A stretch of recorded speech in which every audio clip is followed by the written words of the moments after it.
जसं जसं मोठे होत जातो आपण तसं कळतं आपल्याला की एकतर आईने शिकवलेल्या काही गोष्टी असतातच, पण मी तिचीच मुलगी असल्यामुळे ना न शिकवता बरेच गुण माझ्यात ऑलरेडी आहेत आणि मी चांगले म्हणत नाही, बऱ्याच बऱ्याच पद्धतीचे जे नॉट नेसेसरीली खूप भारी गुण आहेत.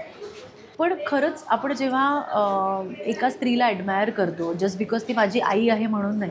आणि मी खूप नशीबवान आहे की अख्ख्या नवी मुंबईत माझ्यापेक्षा जास्त माझी आई फेमस आहे, का? कारण ती का? प्रिन्सिपल होती ओह! आणि ती अत्यंत लाडकी शिक्षिका आहे. नलावडे टीचर म्हणजे सगळ्यांच्या लाडक्या टीचर होत्या. मला एक मुलगा भेटला, मी डॉक्टरकडे चालले होते आणि एक मुलगा बाईकवर चालला होता आणि त्याने मला थांबवलं.